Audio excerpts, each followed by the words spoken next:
studio Pak Fikar. Pak Fikar, ini kan tadi cukup menarik ya. Sidang hanya berlangsung singkat, bahkan tidak sampai 10 menit, 7 menit gitu ya.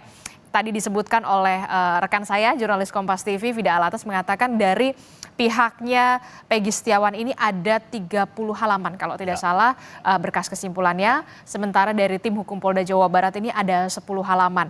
Nah, yang juga menarik adalah hanya diserahkan berkas kesimpulan, terus hakim tunggal meminta review dari tim Polda Jabar dan juga tim hukum Peggy Setiawan, termasuk juga Pak Eman Sulaiman mengatakan, saya tidak ada kepentingan di sini. Apa yang bisa Anda cermati dari sidang ini? Ya, yang pertama ya soal tidak ada pembacaan kesimpulan. Ya.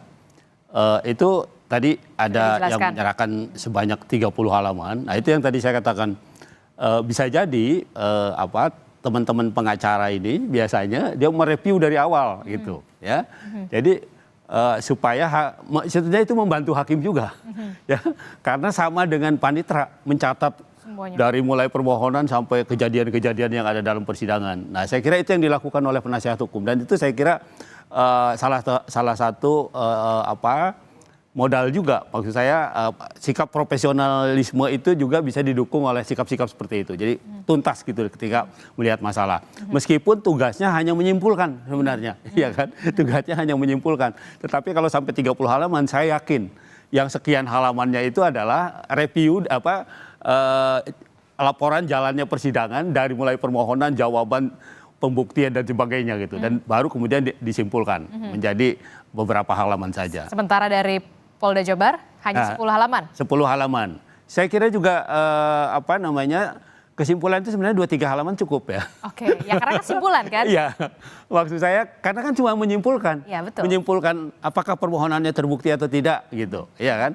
Disimpulkan gitu. Nah, bahwa uraian bahwa itu tidak terbukti atau terbukti itu sebenarnya tugasnya majelis hakim nanti gitu, ya kan? Tapi kemudian dengan halamannya sampai 10 atau sampai 30 bahkan, saya kira itu juga mereka mereview juga gitu. Artinya mereview jalannya persidangan dengan memuat seluruh peristiwa atau jawab menjawab atau apa yang terjadi dalam persidangan yang kemudian disimpulkan. Itu yang pertama. Yang kedua soal evaluasi Pak Eman ya, mestinya kan gini. Dimanapun hakim itu memang mestinya independen, tugasnya memang dia memutus perkara gitu kan. Dan tidak ada kepentingan di situ. Dan nggak ada kepentingan. Tapi kenapa harus ditegaskan? Nah, kepentingannya adalah menegakkan keadilan. Nah, mestinya nggak perlu ditegaskan seperti itu, ya kan. Tapi ya saya kira tidak ada salahnya juga gitu ya, meminta masukan gitu. Ya, sebenarnya menjadi penting itu dikatakan kalau di dalam persidangan ada perdebatan yang sengit gitu. Ya, sampai kemudian hakim memutuskan membuat tidak puas salah satu pihak umpamanya, memberhentikan atau memotong pertanyaan salah satu pihak gitu. Nah, kalau itu yang terjadi masuk akal itu. Pernyataan itu. Iya kan? Logik gitu, artinya ada dasarnya gitu. Tetapi kalau jalannya sidang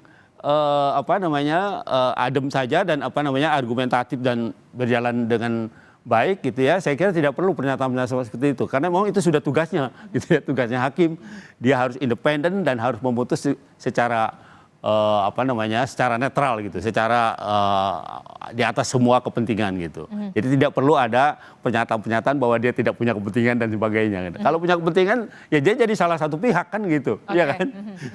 Kepentingan dia adalah kepentingan negara, menegakkan kebenaran dan keadilan. Termasuk juga yang juga saya tadi juga simak adalah kalimat saya tidak masuk angin. Itu bermakna sebenarnya konotasi begitu. Apa yang Anda tangkap di situ? Nah, itu menurut saya dua ya.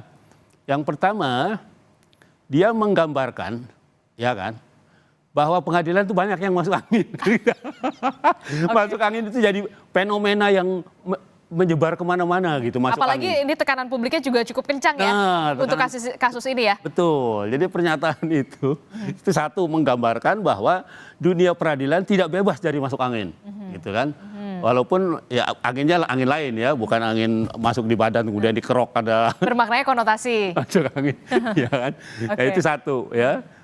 Yang kedua, dia ingin mengatakan bahwa dia salah satu hakim yang bisa independen. Itu sebenarnya ya. Di satu sisi dia menyatakan situasi peradilan yang secara keseluruhan, di sisi lain dia menempatkan diri bahwa dia adalah lain loh, aku independen nih, nggak bisa aku dimasukin dipompa dari sana, dari kanan, dari kiri supaya masuk angin gitu ya kan. Nah, saya kira itu ya, pernyataan itu menggambarkan dua situasi itu begitu. Termasuk juga yang kita tunggu-tunggu adalah bagaimana sidang putusan yang akan dibacakan, pembacaan putusannya ini oleh Hakim Tunggal Eman Sulaiman di hari Senin pekan depan begitu ya. Apa yang dari keseluruhan apa yang bisa Anda simpulkan dari sidang peradilan soal kasus Peggy Setiawan ini yang kita tahu memang seharusnya ini sudah tuntas 8 tahun yang lalu, tidak perlu sampai 2024. Iya, saya kira kalau tidak ada membuka kembali kemudian menetapkan Peggy sebagai tersangka, nggak akan ada ini pra peradilan, ya kan? Nggak akan ada. Artinya sudah tuntas. Tapi kemudian karena mungkin kepolisian terdorong atau dalam tanda kutip didesak oleh begitu publik. Desakan publik atau desakan apapun namanya ya, yang kemudian membuka kembali dan membuka kembali. Kebetulan dia sudah punya langkah-langkah yang 2016 lalu ya, menyita motornya Peggy dan sebagainya gitu ya. Akhirnya ya melanjutkan itu gitu. Anda optimis kasus ini memang benar-benar akan terungkap? Saya kira peradilan ini akan menjelaskan sah atau tidak atau pas tidak Peggy ini ditetapkan sebagai tersangka. Itu sebenarnya intinya itu gitu. Ya, bahwa ditangkap, ditahan, disita, itu kan ikutan dari status seseorang sebagai tersangka. Kalau tidak ada orang yang namanya tersangka, maka tidak ada penangkapan, tidak ada penahanan, tidak ada penggeledahan, tidak ada penyitaan. Saya kira peradilan ini bisa dimanfaatkan oleh publik, oleh masyarakat gitu ya. Ya ini tadi ya, di satu sisi negara melalui penyidik, penuntut umum dan pengadilan bisa mengadili warga negara, di sisi lain warga negara dengan forum pra peradilan ini bisa mengimbangi kontrolnya gitu. Apakah negara sudah menjalankan tugasnya dengan baik atau tidak? Oke, kita nanti akan tunggu dan juga putusan. Kita kawal juga bersama sidang putusan yang akan dibacakan oleh Hakim Tunggal Eman Sulaiman pada hari Senin pekan depan. Terima kasih Pak Abdul Fikar, pengamat hukum pidana telah bergabung bersama kami dalam Breaking News Kompas TV.